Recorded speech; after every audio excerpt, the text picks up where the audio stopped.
Atheist Nomads, episode 204, The Tables Turn. The podcast you're about to listen to includes cursing and talking about hoo-haws. Please be advised. Welcome to another episode of Atheist Nomads. I am Dustin, and joining me as always is Wesley. Hello, everybody.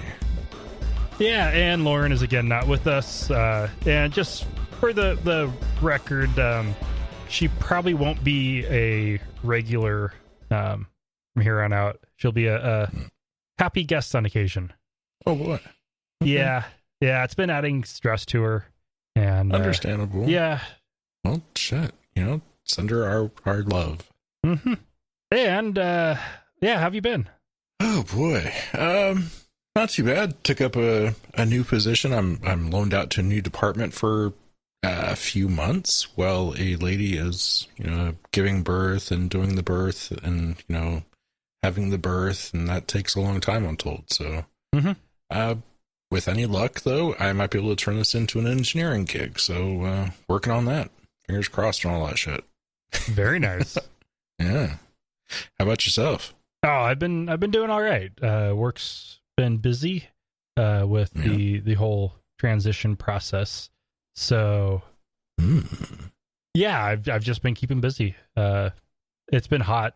It cooled down into the upper 80s today. Oh, no. I'd say it's like high 60s, low 70s last couple days. It's just nice. Yeah. It was about 95 here yesterday. Oh, no. And the day before. No. Hell no. Yeah, and I got my almost Father's Day. Oh, boy. Yeah. We did almost Mother's Day and almost Father's Day. Since, not quite there yet. Totally. Yeah, it's fun. Yeah. Oh, my goodness. I did take that opportunity to post a bunch of pictures of me and my father, of all the happy things that we've done. And, oh, wait, that wasn't me. That was like every other person. Fuck. Oh, well. Actually, I saw more of that than people actually happy about Father's Day and their fathers. Yeah, I posted a picture of blank pictures. Yeah, you and a number of other people, and then there's a lot of people who are very angry about their fathers, and that picture got shared like 30, 40 times, which is a lot for me. Uh-huh. Oh, goodness. Hello. Yeah, and so, of course, I say that, Lauren's not going to be all that regular anymore, and then what does she do? She shows up. I'm not going to be regular. I'm going to be pregnant and sickly, but once in a while I can come out and join the boys, as long as the doggy boys behave. Fucking A. Because, damn it, Bucky. As soon as I sit down and start talking, he's all like, oh, play with us. Yep. That's because the microphones are going. Yep. Yeah. All right, so let's go ahead and... For dusting off the degree, I want to do more of a rant, but I'm going to start with... I'm going to ease my Wesley way and I are into both it. like, they're always rants. And start with religion. Okay. If you look at Protestant Christianity, especially in the United States, it has done amazingly well. In Europe, it did well for quite a while, and it has since died down. And the reason it has is because of competition. You have a wide variety of viewpoints and a lot of competing ideas, and they compete. They don't fight. Yeah, there's the occasional fight between groups, but for the most part, all they do is pretend the others don't exist. Convince their kids that the other ones are bad influences. Yep. And then they just recruit new members, and they steal members from each other, but they get along, and then when there is something to work on, those who agree will join together for that common cause. Unfortunately, right now, with conservative Christianity, that common cause also aligns with the Republican Party. So one thing I have been Hold on, you hear that? That's the sound of people rage quitting. All right. So one thing I've been noticing in recent months, and it seems to continue, is just like the broader political polarization we have, we're also getting it in the atheist community. It used to be that if you have a disagreement with somebody, you have a nice, fun argument. Now, if you have a disagreement with somebody, that person is the goddamn fucking Pope himself and must burn. I was going to say burn it down. I went with Pope instead of the devil. Down. But yeah. Going for comedic effect, maybe? I don't know. It doesn't help if I explain that. Yes, it does. Every joke is better when you explain it. It's a rule. But with these, if you disagree with somebody on a single point, and heck, most of these fights, with the exception of the punching Nazis one, most of them haven't even been substantive fights. They have been about tone. Literally a difference in tone and maybe a slight nuance in language. They aren't even worthwhile arguments. I do know that the most pedantic people that I know are atheists. Yeah. Looking at you, Dustin. Yeah. Ooh. I used to be kind of cynic, and now I'm just pedantic. Yeah. Admitting the problem is the first step. But it's been frustrating to see. It's been annoying to see. And then, of course, you get certain podcasts that will not be named who then start joking that they're in a feud with somebody else. And there are so many feuds going on. Is that real? I don't know. Does Thomas Smith have feet? I don't know. I've never met the man. Is it real or is it Memorex? Nobody knows. No, I'm flabbergasted because you just started one. Like not even an hour ago. I started in a closed group. Fake feud, I guess. Starting shit. I started shit in the secret atheist and skeptic podcaster group. Not so secret. Between two podcasts, I started a fun fight between them over who lives at a higher elevation.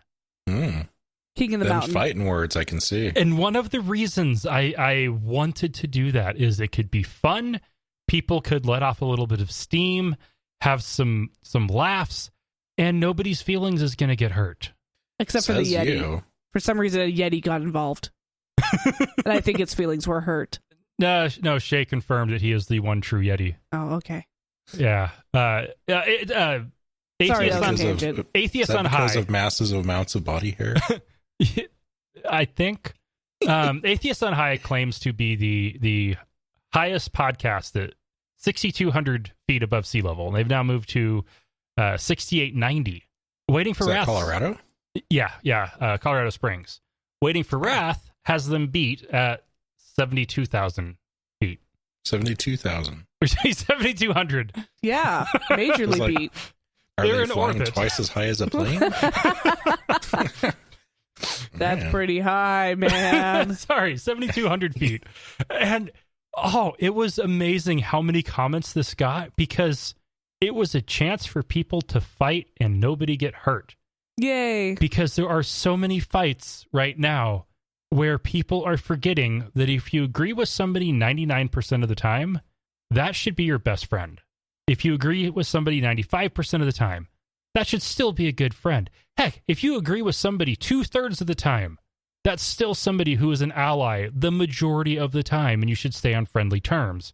Because those are the people who are going to help you get shit done. You don't turn on your allies. I still say that Dawkins should stay off of Twitter. But other than that, yeah. Yes, I will agree with that. Yeah, that's I was thinking there's so many so many areas where this stuff mixes together. You get the atheism, human rights, civil rights, feminism. And it's hard to get everybody to agree on everything. And nobody should be trying. But there is common decency. I mean, jeez. Nobody should be trying. If somebody says something you don't agree with, burn his books. If it's a big enough issue, discuss it with them, but stay civil. Okay, I won't burn the books. This isn't politics. And, okay, now let's go ahead and move on to politics. We have moved beyond polarization, and the polarization has gotten so incredibly toxic that the Republicans in Congress are happier to not be able to pass anything because they can't get the left and the right wing of their own party to agree. They are so unwilling to reach across the aisle that they just can't get anything done. And all they would have to do is compromise. Imagine that, politicians compromising, and compromise just enough to get a few Democrats to support it, and they could actually pass stuff. And they could tell the fringe of their party to fuck off. And it's not just the Republicans that have this problem. Democrats have the problem too. How many people who voted for Bernie Sanders in the primaries stayed home on election day? Way too many. Way too many voted for third-party candidates. And Trump This is why won. we can't have nice things. And third-partiers. then, once it's done, a whole bunch of Hillary Clinton supporters started railing on everyone who voted for Bernie in the primaries. They're still fucking whining. And they're still whining. Hillary Clinton's playing the blame game still. Getting tired of this shit.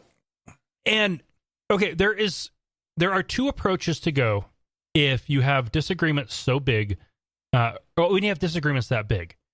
You can either figure it out and figure out how to work together again so you can actually get shit done. You can just go your separate ways and be completely ineffective, or you can try to maximize on the difference to attract more supporters and then come together at the end and be more effective. And that's not what's happening. No, people are just setting themselves on fire. The Republicans are doing it as well.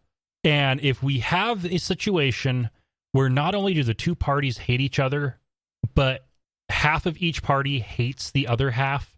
We just hate ourselves. My hope, and it will probably require Paul Ryan and Mitch McConnell being replaced, but my hope is that someone will decide, fuck the fringe, and reach across the aisle so things can happen. Now, unfortunately... That was really dirty sounding. Fuck the fringe and reach across the... Okay. Yeah. But unfortunately, this has already gone too far. The fringes on both sides are too riled up. They're too angry. They're too frustrated. And the unfortunate thing is, if everybody else settled their differences and started working together, it would make the fringes still feel left out and upset. And it would actually probably make what's starting worse, and that is violence. And Dan Carlin did a really good Common Sense episode this week on this topic. And one of the things that was concerning him was how the mainstream media now is even talking about civil war. And that, no, we are not going to have a civil war like 1861. You wouldn't have clean boundaries. And realistically, if that were to happen, we'd probably end up having 6 to 10 different countries forming out of the breakup of the Union. Yeah, I'm kind of okay with that. Go Cascadia. What is far more likely is a repeat of 1969 to 1972, where in a 15-month time span, there was an average of 80 bombings, attempted bombings, and bomb threats per day. Right. Burn it down. In the U.S. Schools, homes, businesses, government buildings, gatherings of people. Well, don't bomb people. Jeez. There's some decency and there. And 45% of all of those bombings, attempts, and threats were anonymous with no stated purpose. Oh, yeah. Just terror. Terror for the sake of terror. Those are people that are so pissed they don't even know what or why they're punching. Or they're just assholes. Or anarchists. Or they're assholes who are taking advantage of the situation, which will always happen. And if this polarization continues, that is where we're headed. We already had the 2016 election, which the closest analogy to that is the 1968 election. And now we're having polarization and angry people on the fringe starting to lash out violently. And the most likely scenario coming is 1969, 1970, and 1971. And I'm young enough that it wasn't even talked about in history class, and it was before my time, so that was all news to me. I didn't know we had 15 months that made the Palestinian jihad against Israel look minuscule. And is that what we want for our country? Well, I mean, I know we need a shakeup, but I don't think that's the right way to go about it. No, I joke about burning stuff down, but it is a joke. Well, heck, Kinda. I joked about burning things that required me to bleep it out.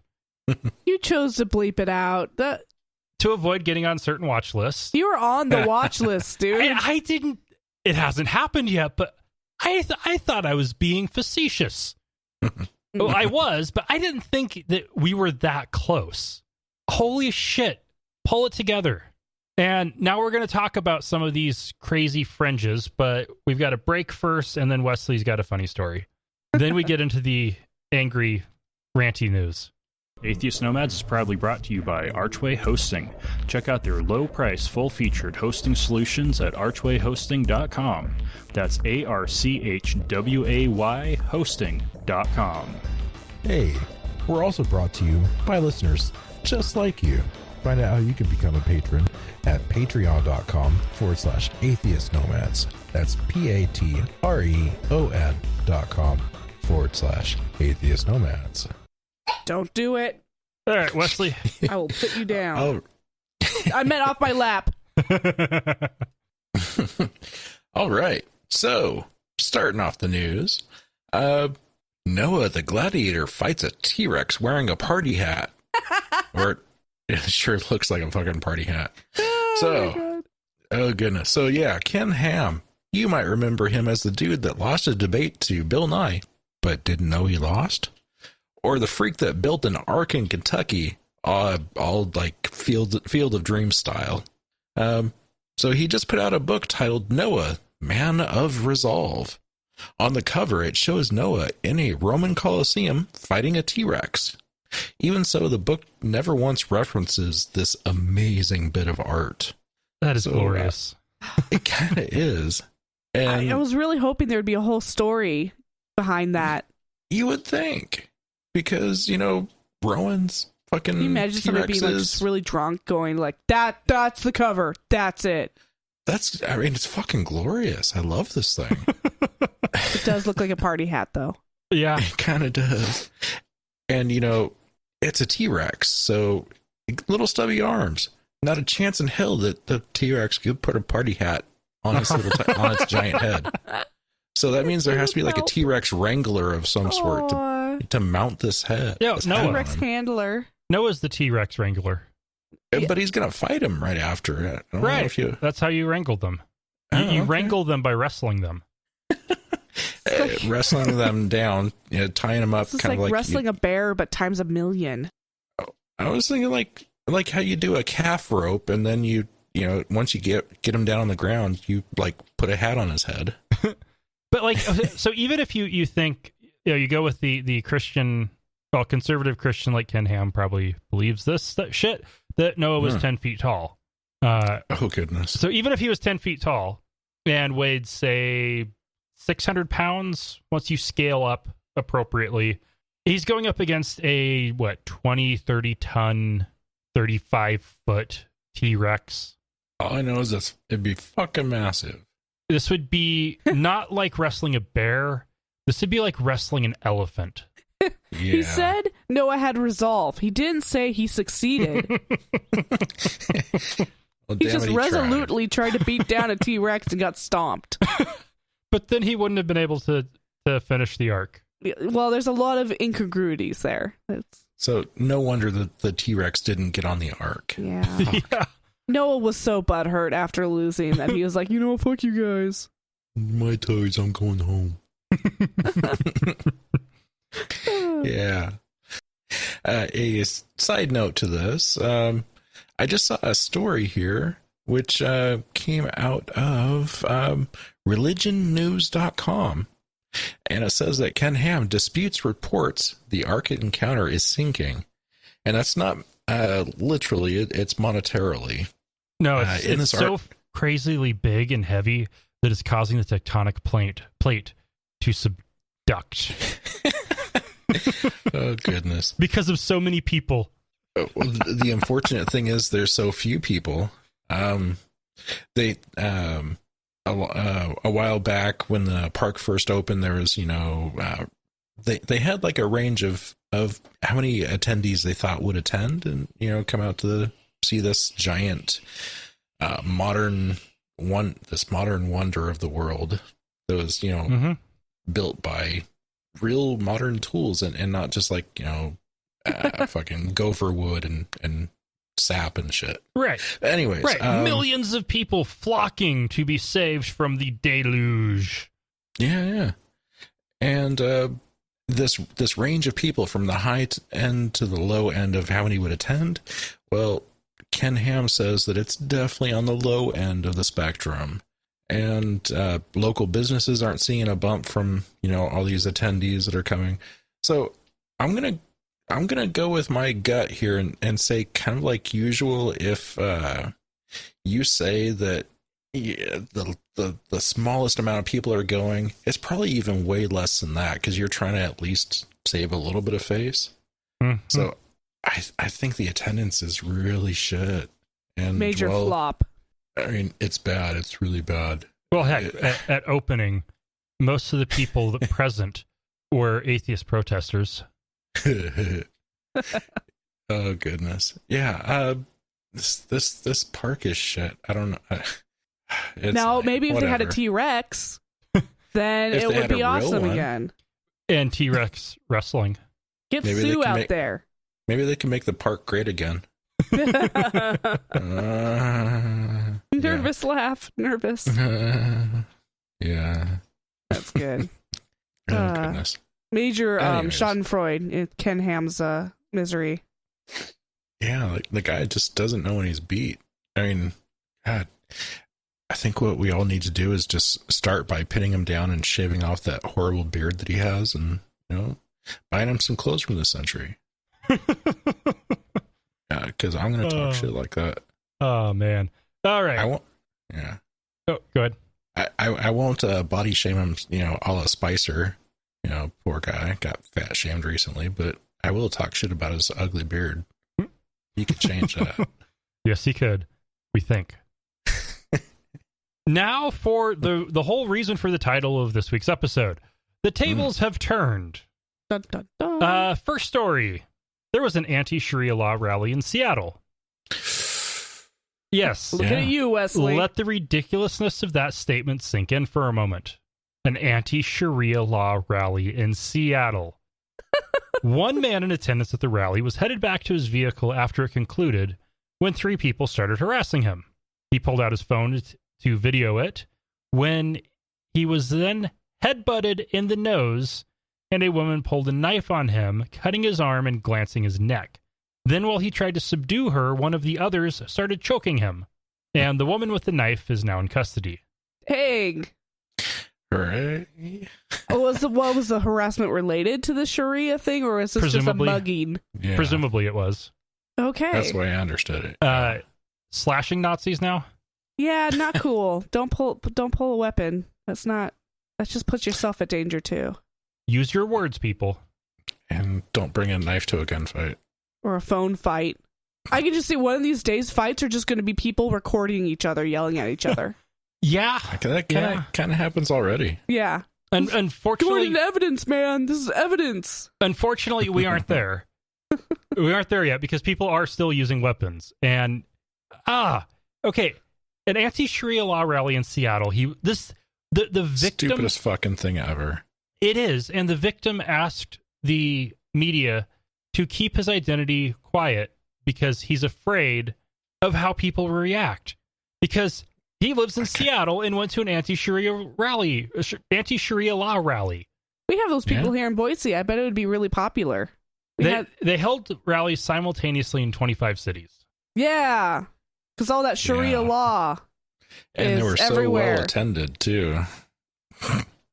Or not. Stupidest shit ever. Anti-Sharia law. We've talked about this shit a couple times on the show. Mind-boggling. It's not a threat. No, it's not. It's not a thing. I mean, if there is it's like the fucking People's Court. I mean, everybody is bound by the law of the United States. What are you gonna do? I mean, it's fucking stupid. It's just racism rally, and they just don't want to call it that. Right. Yeah. Because with Sharia law in the U.S., the closest it will ever see to the light of day is voluntary divorce mediation. Just like how you can get a rabbinical divorce mediation, or you can get a Christian divorce mediation, or as they call it in the Catholic Church, an annulment. The Jews, that you can get a get. Yeah. It's not legally binding, but if you can mediate it through a way that is culturally significant to you and minimizes the negative impact that this is going to have on your social standing in your community, then how is that a bad thing? Especially if it's voluntary. These anti-Sharia law people don't even know what you're talking about. Right. So what they're actually concerned about is that Muslims, who are a tiny, tiny, tiny minority in the United States, are going to take over our governments and take away their bacon and beer. Hey, don't fucking touch my bacon or beer. Marry their kids off. They are, for one, they're a tiny percentage of the population. They don't have that kind of power. Yeah. And the people who come here from Muslim countries, especially the refugees, are trying to get away from that. They came for freedom. They don't want to come to a free country and then take away the freedom. Because if they wanted that, they would probably just go back home. Or go to someplace that's more aligned with that belief that we're probably selling guns to. Yeah. All right, so moving on down I-5, during the Portland Pride Parade, a juvenile male pepper sprayed several, quote, free speech protesters, as Oregon Live is calling them. And then about 3 hours later, he was arrested after he started tearing apart the police recruiting booth at the Waterfront Pride Festival. And police knew the young man from recent protests and involvement in anarchist groups. Okay. So what you're saying is he's a fucking idiot. He's an asshole. He's an asshole and an idiot. And people were protesting the Pride Parade, and he reacted violently. Which is their right. It's annoying. We had them here, but apparently it's really easy to drive them away with bullhorns. That's all you need. You don't need to violently do anything. I mean, there's the get right with God people that are always, assholes with their signs out at the pride parades. And this is just ick. I don't. No, this is just one person who's got a history of being violent, of involvement in anarchist groups. That is part of the fringe left. Yeah. So I wouldn't call this a movement. I wouldn't call this anything. This is just one person who is acting irresponsibly. Not even, I mean, there weren't even any other anarchists there that were causing issues. It was just the one guy. Now all the anarchists are like, dude, you made us look like such assholes. Because, you don't respond to speech with pepper spray. No. I understand the temptation, but you don't do that. And if the police are actually making an effort to be represented at the Pride Festival, you don't go and tear that shit down. You go and give them high fives. Yeah.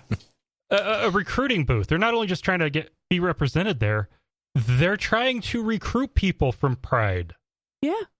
That's cool. Yeah. Little asshole. Burn him down. And continuing on. Are we still on I-5? Nope. Okay. Nope. Now we're jumping over to road trip. Now over to the two sides of the Atlantic for the next two. Oh. So we're hopping across the country. No, we're hop. Taking 84 to 80 and then getting that on over to the East Coast and then dipping down over to DC on just 95. Take the 5 all the way across to Boston and then drive south. Take a train. It's scenic. It's nice. 5 to Boston? Sorry, 90 to Boston. Yeah. From Portland, you take 84 to 80. Wow. Anyway, sorry about that tangent. Wow. Yes, let's get... Ramadan is drawing to a close, and these next two stories share a lot of terrible similarities.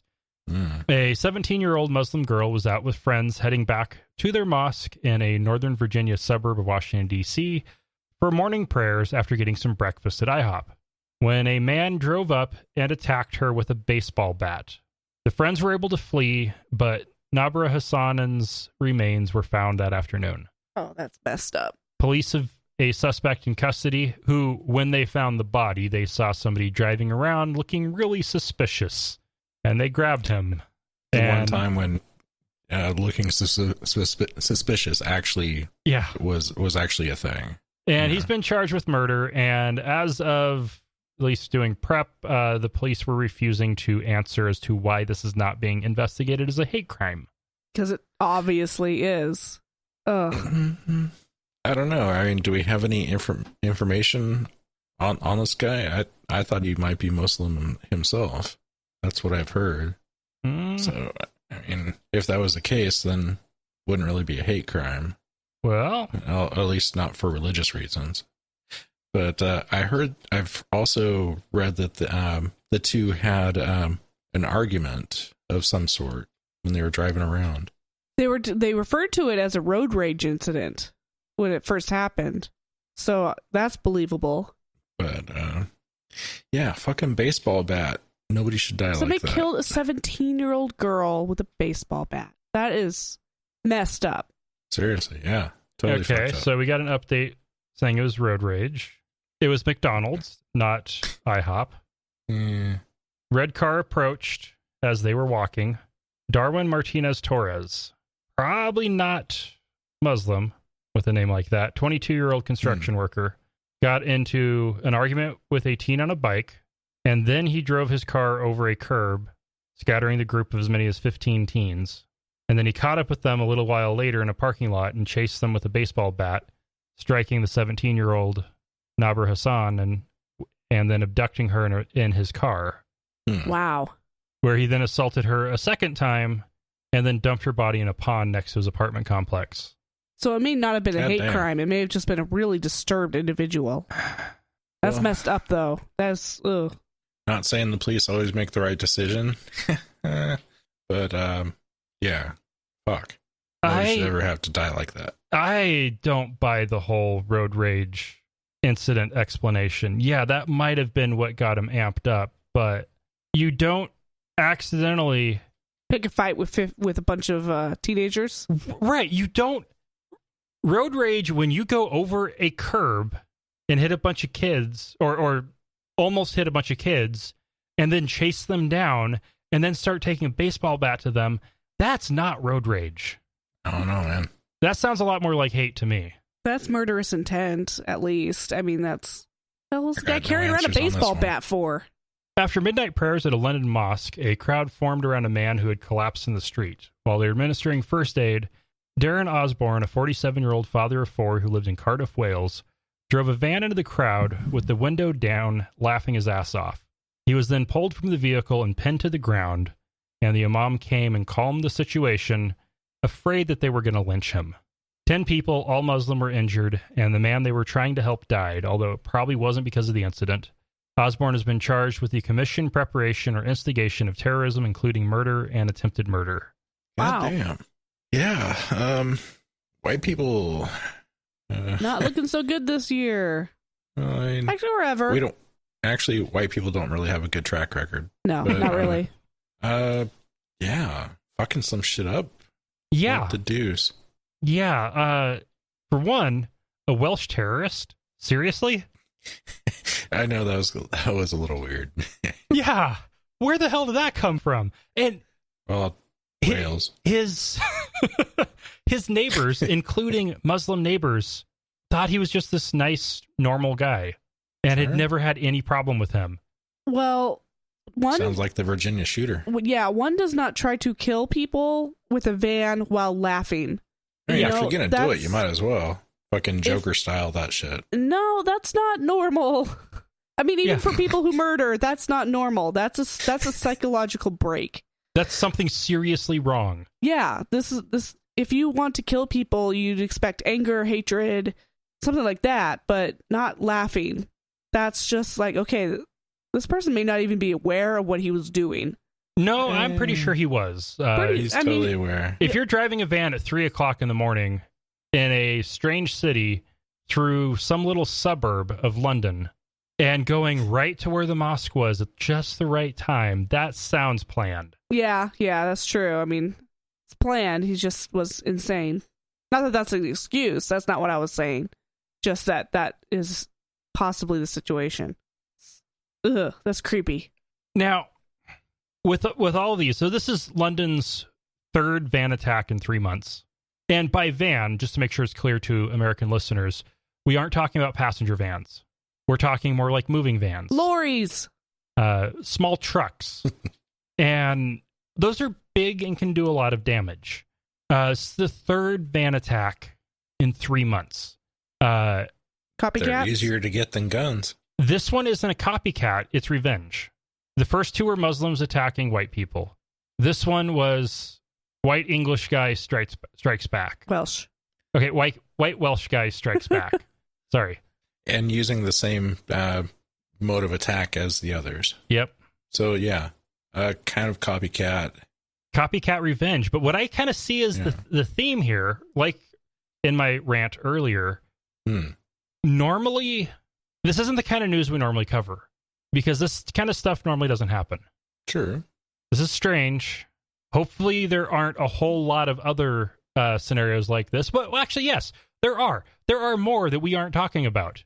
Like the guy who went to the Republican congressional baseball practice and asked, who's playing it, Republicans or Democrats? The Republicans. And then he went and started shooting up the place, hitting a congressman. There was the Portland... I mean, granted, the congressman, Scalise, is a fucking asshole. But still, not fucking cool, dude. Not fucking cool at all. You've got the Portland stabbing a few weeks back. There are other incidents where shit is getting weird, and I think people are starting to snap.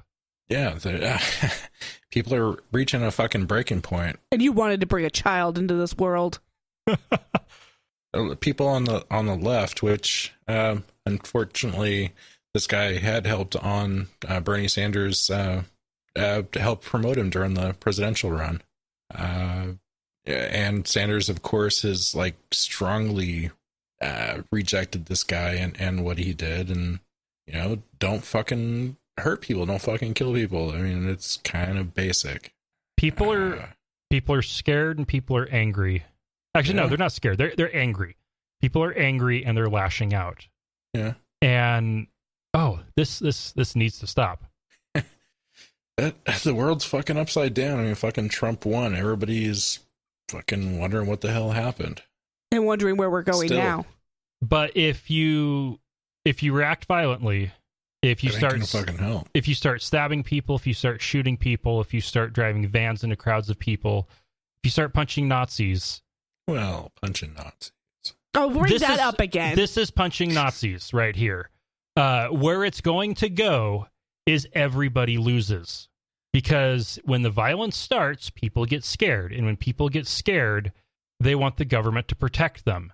And the only way the government can protect people is by taking away their freedom. That's why you can't have nice things. So this is all going to end First with Amendment. All of us losing. I still look to like Northern European countries that, government protects them and they're still not really losing their freedoms. We just need a massive shift in how we think and what we do. And this isn't the way to do that. No. If you're angry, go and be a politician. Yeah. Volunteer for a progressive political candidates campaign. Run for office yourself. Start a podcast. Be put on watch lists. Kind of what we did. All right, it's time for another break. We love hearing from our listeners. You can email us at contact@atheistnomads.com, tweet us @atheistnomads, send us a message on our Facebook page at facebook.com/atheistnomads, or better yet, call us and leave us a message at 541-203-0666. We might even play it on the show. You can also help us out by leaving us a review on iTunes, Stitcher, or your podcast directory of choice. Sadhvi Saraswati spoke at the Hindu Rashtra Conference in the city of Goa, India, where she called for Hindus to arm themselves to protect their daughters from Muslim love jihad, and called for the public hanging of anyone who eats beef. A love jihad? Is that where they infiltrate and take over by having lots of kids? No. That is where young Muslim men seduce Hindu women and marry them.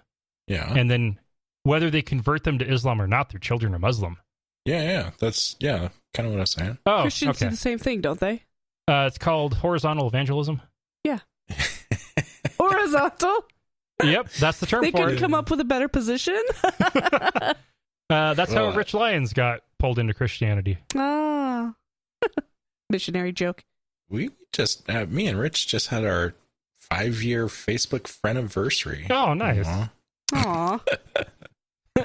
Oh, goodness. But this is crazy. Love you, Rich.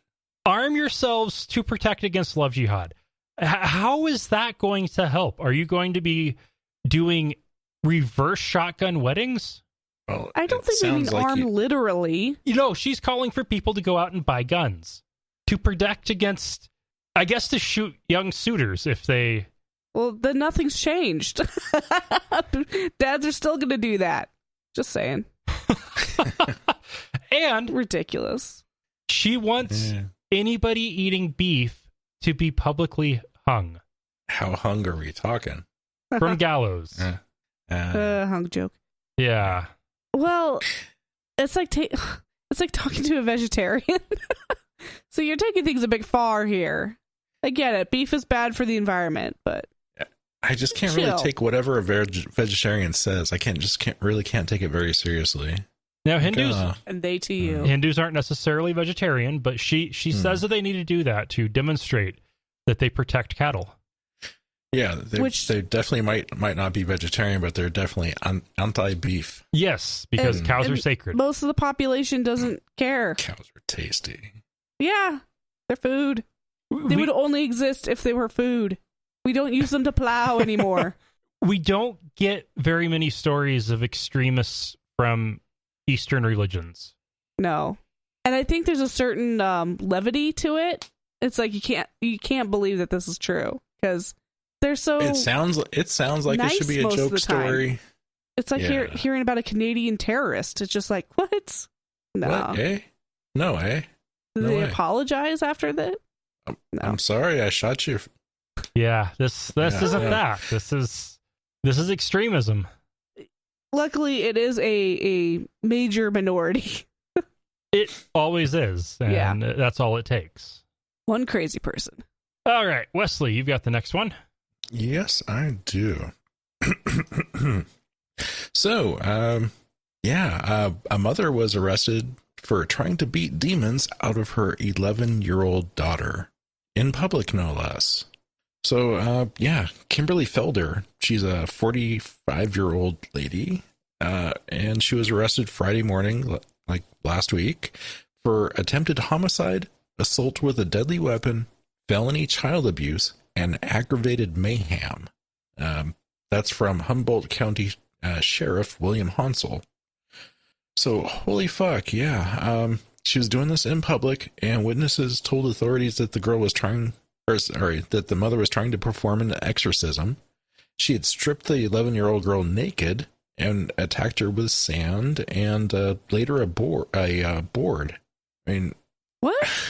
I've never heard of an exorcism that involved sand and wood, or being nude in public. Yeah, and she bit her daughter's ear. Yeah, like bad enough to need surgery. The poor kid. I would have thought that being a preteen would put you in mortal danger. Well, fucking demons, man. That's what. Luckily, people were standing around watching this, but somebody actually stood up and fucking wrestled the mother to the ground and helped the kid. But the girl was hospitalized for multiple injuries. She'll probably require reconstructive surgery for her ear. And fuck. I can't even. Okay, 10 to 12 people were watching this. Yeah. And one finally couldn't put up with it anymore. Yeah. So what are you going to do? Parental rights. What the hell? No, fuck parental rights. Yeah. This is why that those laws are so messed up, because this is legally protected. Oh, like in the state of Idaho? No, this wouldn't be in Idaho. The only thing that's protected in Idaho is denying your child medical care. Oh, okay. I thought it was interfering with the parents' religious ideology. It's only medical care. Oh, okay. Well, poor kid needed it. Obviously. You hit your kid in Idaho, you can go to jail. Good. You let your kid die of pneumonia, you're off scot-free. In this case, in California, California does not have religious exemption laws. They have some, but not that strong. And 10 to 12 people gathering to watch, for that many people together, there was some time while there was a spectacle. And why did it take so long for somebody to step in? It's it's classic psychology. I mean, every psychology student learns this the first year. It is a well-known thing that happens. It's like the woman in New York who was crying out that she needed help, that she was getting raped, and at least a dozen people heard her, and they all ignored it. If you stand up and become involved, suddenly you're putting yourself in danger, and when there's a group of people, the urge to not be the first one to step up is stronger than the urge to help. Well, the New York one, yeah, Kitty. That was Boston, and that was back in the 60s. Sorry, Boston. And that was also... I believe that was fake. It's not fake. The popular details are. There weren't witnesses. It was 3 o'clock in the morning. Everybody was sleeping. Nobody knew what was going on. There weren't witnesses just standing by watching. No, there weren't witnesses standing by watching. There were people who heard it. And didn't know what was going on. And let somebody get raped and killed because they didn't bother opening their window. All they heard was a single scream. And if you get woken up by a scream, you don't know what's going on. Oh, well, that's not how I learned it. No, that story has been grossly abused. And most of the tellings of it are flat out okay. false. Okay. Never mind then. But still, talking about this case, I mean, this happened on a crowded beach. Mother was, stuffing handfuls of sand in the girl's mouth and eyes. I mean, this was a fucking public display, a big show for everybody. Yeah. And finally somebody stood up and, helped the girl, which I'm really happy to hear. Moving on along. Yeah. And listeners, if you see somebody attacking a child, don't just watch. Nah. Do something about it. Yeah. All right, time for another break. If you like this show, consider giving us some financial support. We make it really easy with one-time donations or to support us on a per episode, monthly, or even annual basis using PayPal or Patreon. Find out more at atheistnomads.com. Use the links on the right side of the page. $1 an episode is all we ask. Please, think of the kittens. Stop shaking my soda. And Rob sent us a message via Patreon, or a comment on Patreon. Just a note, the last attempt to charge somebody with blasphemous libel in Canada was 1980, and was over a screening of the movie The Life of Brian. It was almost immediately dismissed. I'm happy to see this disappear, so nations like Pakistan will stop pointing at Canada to justify their own blasphemy laws. Oh, that was one hell of a good movie, though. I haven't seen it in a long time. I need to rewatch it. I know, it's been a couple of years for me. I tried watching it once in college. Nope. And it was were in way the too wrong blasphemous. Mindset. You'd love it now. Give it another try. Absolutely. I think that's probably like my favorite or second favorite Monty Python movie. We'll go rent it from the Blockbuster. And from an anonymous emailer, I will tell you anonymously, my sister-in-law has a chiropractic clinic. She has all types of woo in there. She sells vaginal gemstones, placenta treatments, crystals, aromatherapy, and massage. Oh my God. These are covered by insurance in Florida. She jacks up the cost to the max to get the highest payment from the insurance companies. I tried the acupuncture once to see its effect. There was nothing, but it was quiet and relaxing with funky music. My wife, on the other hand, tries every new woo her sister has to offer. Critical thinking or skepticism can't be taught, I think. I definitely think that there are certain people who, they're so intelligent, but when it comes to this stuff, they just accept it. And I wonder if it's something set in childhood. Like, is it like language? Is it you have to get to them before they hit puberty to be skeptical of this crap? Well, it is a skepticism. It's the wrong kind. It's people who are skeptical of the, big biomedical pharmaceutical complex. Gwyneth Paltrow is not a doctor. Stop putting things in your vagina.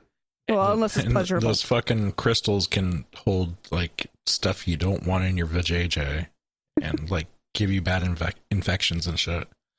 I wrote him back.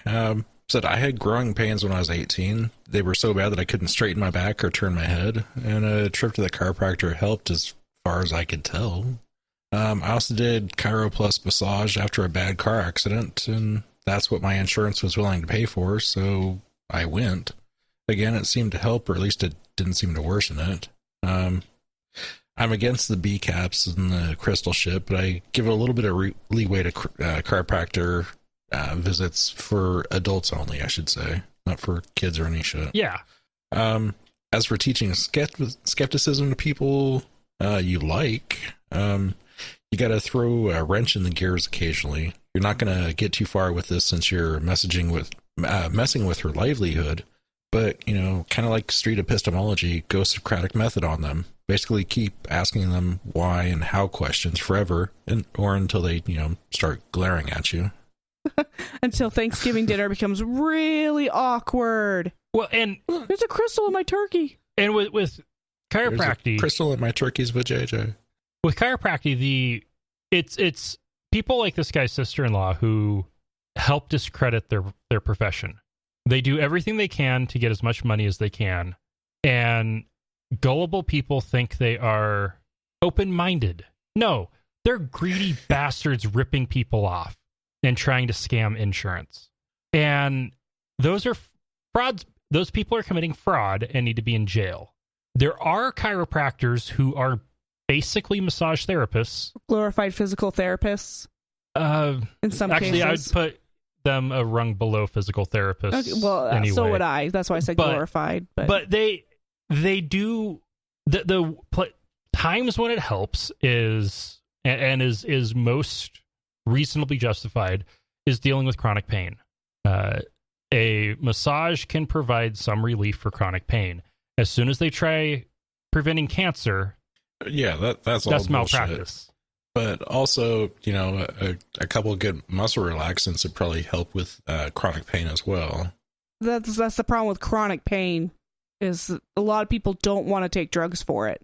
Well, because forever, right? Well, what's the difference between taking a pill or going to a chiropractor every 6 months for the rest of your life?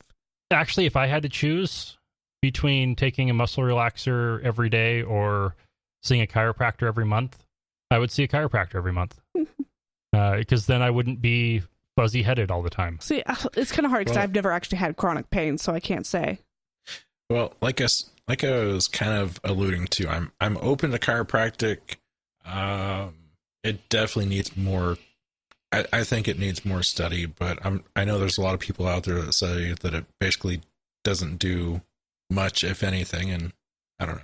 Well, they need to drop the chiropractic part.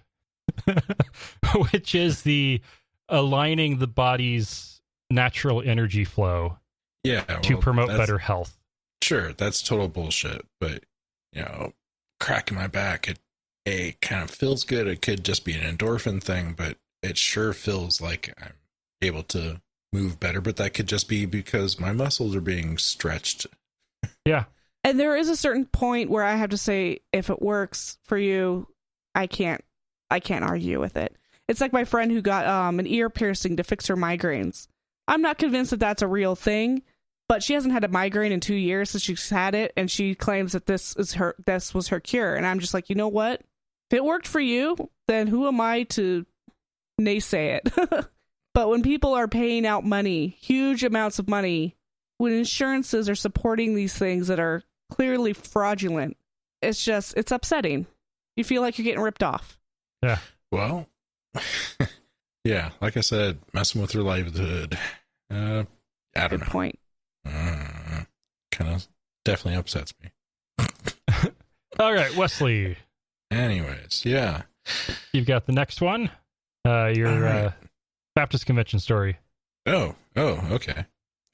So, I'm just going to kind of jump right into this one. Some people might have heard about this, might not have, but Southern Baptists just had their convention recently, and a black pastor, the Reverend Dwight McKissick, from Arlington, Texas. He basically put a resolution down for the convention to vote on to basically distance themselves from anybody in the alt-right or outright racist people in the Baptist convention, and it got shot down quickly. It didn't even make it into formal debate, and he was surprised by this, and I'm not really. And the rest of us are like, what were you expecting, dude? This is the Southern Baptist Church. Yeah. I mean, you're in the wrong church. They exist as a denomination because of racism. Yeah, totally. And they were on the wrong side. Completely. Luckily, the Baptist Convention did end up making their own resolution up that kind of slightly mirrored the same things that McKissick was talking about. But, it was definitely not, it was very milquetoast, definitely not very strongly worded. And it was kind of saddening to see that, he had no involvement in this. Yeah, kind of a slap to his face, really. He says it wasn't a slap to his face, but, who am I to say what he's thinking? But, it's still kind of fucked up. Mm-hmm. Goodness. Yeah, wow. He called on Southern Baptists to formally condemn the movements, the alt-rights movements, quote, retrograde ideologies, xenophobic biases, and racial bigotries, and reaffirm its opposition to racism in the aftermath of presidential election that saw the rise of a small movement of nationalist and white supremacists that coalesced in support of Donald Trump. Yeah. Yeah. I can see why they wouldn't want to touch that. That was doomed from the start. Might have been doomed from the start, but it shouldn't have been. True. He basically just insulted everybody in the convention. A fair portion, yeah. Goodness. All right. That's nuts. The guy needs to find a better church. Right, because he was wanting them to reaffirm their opposition to racism, something they only first affirmed in 1995. Oh, wow! I didn't notice that recent. Even more recent than the fucking Mormons. Wow. Yeah, drop the ball there, guys. And I highly doubt it wasn't all that sincere. No. Nah. No. They're like, all right, we don't want to come off as complete fucking assholes anymore. We still want the liberals and the moderates money, not just the hardcore members. Yeah. All right. Well, we are out of time for the normal show. So for our listeners on the regular feed, you don't get the next 4 stories that the patrons get. Oh, no. So remember, not all those who wander are lost. And Patreon's cheap. Give us money. $1 an episode. We'll get you 4 more stories. Yes. Laugh-filled episodes. And they're the happy stories too. Are they really? Yeah, oh, yeah, that's just mean. I know. It's just how it worked out. Sorry.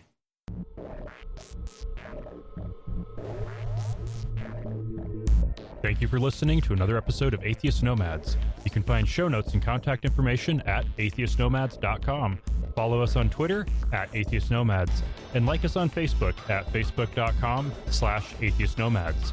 Please subscribe to the show in iTunes, Stitcher, or your podcatcher of choice, and while you're there, feel free to leave us a review. Theme music is courtesy of Sturdy Fred. Until next time, this has been the Atheist Nomads.